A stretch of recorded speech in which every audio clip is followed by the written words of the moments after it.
Yudhistira meminta adik-adiknya untuk segera menyelenggarakan acara di aula sidang Istana Hastinapura. Acara tersebut berupa penyerahan kekuasaan kepada para pangeran mahkota. Beberapa hari kemudian di sidang Istana Hastinapura, Yudhistira meminta perhatian semua undangan, bahwa hari ini akan diadakan penyerahan pengangkatan raja baru. Yudhistira memanggil nama Vrishketu dan memperkenalkannya sebagai raja baru dari kerajaan Indraprastha.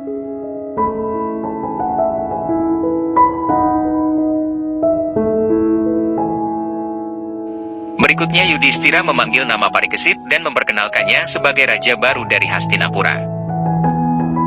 Kedua putra mahkota tersebut kemudian menjalankan ritual pengangkatan sebagai raja. Mandi susu beserta penganugerahan mahkota.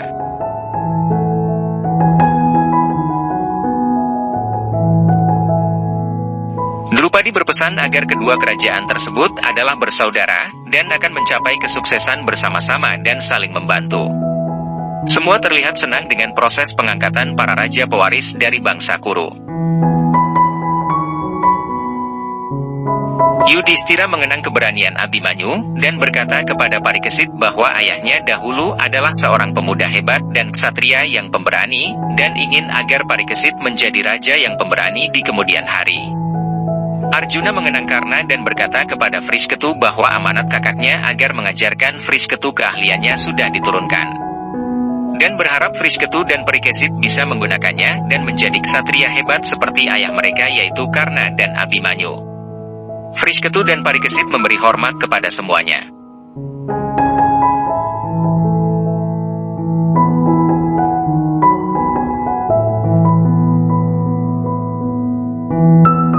Di kamarnya, Yudhistira memutuskan melepas segala jubah duniawinya dan menjadi pertapa dan melakukan perjalanan suci ke puncak Himalaya.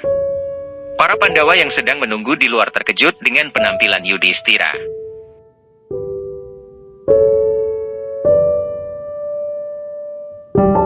Yudhistira berkata bahwa waktunya telah tiba untuk bertapa dan meninggalkan segala hal tentang keduniawian. Bima berkata bahwa Yudhistira adalah kakak mereka dan dirinya akan ikut serta kemanapun Yudhistira pergi. Arjuna juga mengungkapkan hal yang sama. Drupadi berkata bahwa dirinya juga akan ikut serta. Yudhistira menasihati Drupadi bahwa menjadi pertapa adalah pilihan, dan Drupadi memiliki pilihan untuk tetap di Hastinapura dan menjadi ibu ratu untuk membimbing para pewaris kerajaan. Drupadi menjelaskan bahwa dirinya adalah istri mereka. Dan kemanapun suami pergi, istri harus ikut menemani. Para Pandawa mengenakan pakaian pertapa dan meninggalkan istana Hastinapura diantar oleh Parikesit, Laksmana dan Vrishketu. Para Pandawa mengenang kejadian di aula kerajaan, di mana nasib mempermainkan mereka lewat peristiwa permainan dadu yang memulai perang besar yang harus mereka lalui.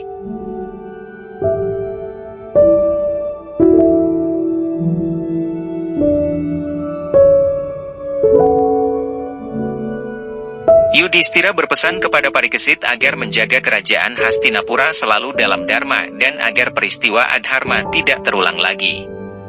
Pandawa berpamitan kepada kerabat mereka dan memulai perjalanan terakhir mereka menuju puncak Himalaya.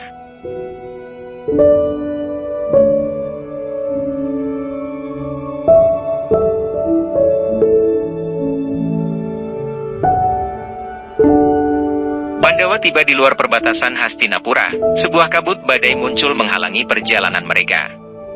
Pandawa bersiap dengan mengeluarkan senjata mereka. Badai tersebut segera berubah dan menjadi sosok Dewa Indra. Para Pandawa memberi hormat kepada Dewa Indra. Arjuna menyapa ayahnya. Dewa Indra menanyakan keseriusan Pandawa. Yudhistira berkata bahwa keputusan mereka sudah bulat dan akan menghabiskan hidup mereka sebagai pertapa dan melakukan perjalanan suci ke puncak Himalaya. Dewa Indra menyambut niat Pandawa untuk bertapa dan mencapai puncak Himalaya. Dewa Indra berpesan bahwa perjalanan kali ini adalah perjalanan yang sulit yang akan menguji mental dan hati para Pandawa. Segala kesalahan dosa lalu akan diperhitungkan untuk mencapai moksa. Dewa Indra lalu pamit dan berharap Pandawa mencapai moksa dalam perjalanan mereka. Pandawa mulai berjalan lagi. Berbulan-bulan Pandawa melakukan perjalanan dan berbagai lokasi mereka lewati. Seekor anjing hitam terlihat terus menemani Pandawa selama perjalanan, kemanapun mereka bepergian. Di tengah perjalanan, Nakula merasa risih dengan anjing tersebut dan berusaha mengusirnya. Drupadi berkata bahwa anjing tersebut sangat setia dan bisa menjadi pengawal mereka selama perjalanan. Yudhishthira meminta Nakula untuk membiarkan anjing tersebut menemani perjalanan mereka. Akhirnya tepi dari Gunung Himalaya telah tercapai oleh Pandawa. Bima berkata bahwa perjalanan berat mereka untuk mendaki akan dimulai hingga mencapai puncak gunung tersebut. Yudhishthira meminta mereka menetapkan tekad dan terus berdoa kepada Mahadewa untuk keberhasilan. Para Pandawa dan Drupadi memulai perjalanan mendaki Himalaya yang dingin dan bersalju dengan terus melantunkan syair pujian kepada Mahadewa. Di suatu titik perjalanan, sebuah dinding kabut menghalangi jalan mereka. Dewa Shiva kemudian menunjukkan rupanya dan muncul di hadapan Pandawa. Para Pandawa memberi hormat kepada Dewa Shiva. Mahadewa berkata bahwa perjalanan suci ini adalah perjalanan terakhir mereka, dan tidak perlu membawa hal duniawi dalam perjalanan ini. Mahadewa meminta Pandawa untuk menyerahkan senjata mereka, terutama senjata busur Gandiwa milik Arjuna. Pandawa memunculkan senjata mereka dan dengan sukarela satu persatu dari mereka melepaskan senjatanya dan menyerahkannya ke api suci.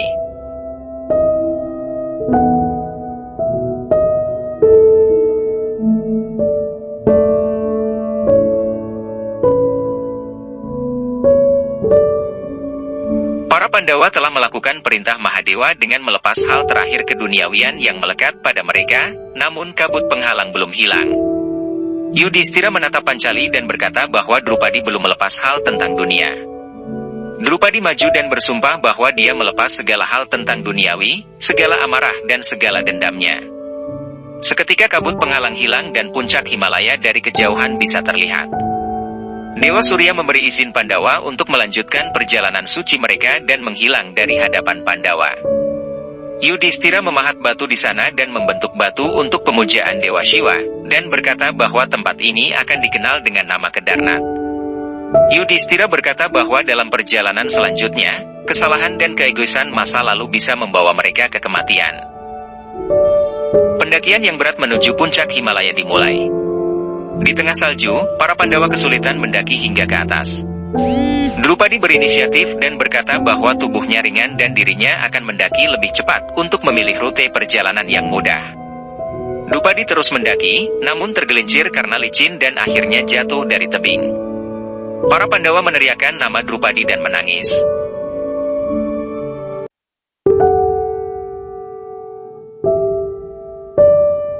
Yudhishthira berkata bahwa di dalam hati Drupadi masih tersimpan rasa tidak adil terhadap para suaminya. Drupadi sedikit lebih menyukai Arjuna dibanding mereka, dan itu adalah karma yang menuntunnya ke akhir hidupnya. Mereka harus terus melanjutkan perjalanan. Beberapa saat kemudian, di tengah pendakian, Nakula melihat sebuah bunga yang sangat indah, dan berkata bahwa dirinya akan memetik bunga tersebut. Sebelum berhasil, Nakula tergelincir dan akhirnya jatuh ke dasar jurang. Pandawa kembali menangisi kematian adik tercinta mereka. Yudhishthira berkata bahwa di dalam hati Nakula, ada tersimpan sedikit perasaan sombong bahwa dirinya lah yang paling pintar di dunia ini, dan hal tersebut yang menjadi karma di akhir hidupnya. Keempat Pandawa yang tersisa berhasil mendaki tebing dan memulai kembali perjalanan suci menuju puncak Himalaya. Di tengah perjalanan, Sadewa seperti mendengar suara Nakula yang terus meminta tolong untuk menyelamatkannya. Sadewa berjalan ke tepi jurang dan berkata kepada kakak-kakaknya bahwa dia mendengar suara Nakula yang meminta bantuannya. Pandawa berkata bahwa itu hanyalah ilusi Sadewa dan Nakula sebenarnya telah mati karena jatuh dari tempat yang sangat tinggi. Sadewa bersikeras dan akhirnya ikut meloncat ke arah jurang dan akhirnya mati. Arjuna dan Bima terus menangisi kematian Sadewa. Yudhishthira berkata bahwa di dalam hati Sadewa pernah tersimpan rasa sombong bahwa dialah yang paling rupawan. Perjalanan kembali dilanjutkan. Mereka menemui jalan buntu, yaitu sebuah jurang antara tebing yang tidak bisa mereka lewati. Arjuna berkata bahwa dirinya pernah diajarkan oleh Guru Drona cara untuk memunculkan sebuah jembatan. Arjuna berdoa dan sebuah jembatan es muncul di antara kedua tebing. Ketiga Pandawa dengan berhati-hati berjalan melewati jembatan tersebut. Saat Bima dan Yudhishthira telah berhasil menyeberang, Arjuna kehilangan keseimbangan dan terjatuh ke dalam jurang. Bima menangisi kematian Arjuna. Bima berkata bagaimana mungkin ksatria hebat seperti Arjuna yang memiliki kesaktian setara Dewa Indra bisa mati seperti ini. Yudhistira menjelaskan bahwa Arjuna pernah dengan sombong mengucapkan sumpah melebihi dari kemampuannya, bahwa Arjuna akan mampu membunuh musuhnya sebelum matahari tenggelam. Namun Arjuna tidak mampu melakukannya sendiri dan harus dibantu. Karena itu Arjuna harus membayar kesalahannya. Perjalanan kedua Pandawa yang tersisa dilanjutkan. Bima berkata bahwa mereka hanya berkeliling dan tidak menemukan jalan keluar. Dengan marah, Bima menghancurkan dinding batu yang menghalangi mereka dan akhirnya gerbang menuju Surgaloka terlihat. Bima mempersilahkan Yudhistira untuk berjalan. Bima tiba-tiba terjebak ke dalam lumpur yang menghisap tubuhnya. Semakin Bima bergerak, semakin Bima terhisap ke dalam lumpur. Yudhistira menyelamatkan anjing dan meminta maaf kepada Bima karena tidak mampu mengangkatnya. Yudhistira berkata bahwa dahulu Bima telah melakukan kecurangan-kecurangan saat bermain gulat dengan lawannya yaitu Jarasandha dan Duryudana, walaupun itu demi Dharma, tapi kesalahan tersebut tetap menjadi dosa yang menghalangi Bima mencapai moksa. Dan Bima harus menerimanya. Bima akhirnya mati tenggelam ke dalam lumpur. Yudhistira berjalan menuju gerbang Surgaloka ditemani anjingnya yang setia. Dewa Yama menyambutnya dan berkata bahwa Yudhistira telah mencapai tempat suci ini dan berhak masuk. Namun Dewa Yama melarang anjing Yudhistira ikut masuk ke dalam Surgaloka, karena hewan tersebut bukanlah hewan suci. Yudhistira berkata bahwa anjingnya adalah hewan setia yang telah menemaninya dalam perjalanan, bahkan saat keempat saudaranya mati, anjing tersebut adalah satu-satunya yang menemaninya. Jika dia pergi dan meninggalkan anjing tersebut, maka anjing tersebut akan mati kelaparan dan kedinginan sendiri. Yudhistira lebih memilih menemani anjing tersebut. Seketika anjing tersebut berubah wujud menjadi Dewa Yama. Sang dewa memuji Yudhistira bahwa hingga saat terakhir pun, Yudhistira tidak pernah meninggalkan Dharma, karena itu Yudhistira diizinkan masuk ke dalam Surgaloka tanpa melalui proses kematian. Di Surgaloka, Yudhistira disambut oleh Duryudana dan Dursasana. Duryudana berkata bahwa dirinya merasa senang berada di surga dan telah lama menunggu Pandawa.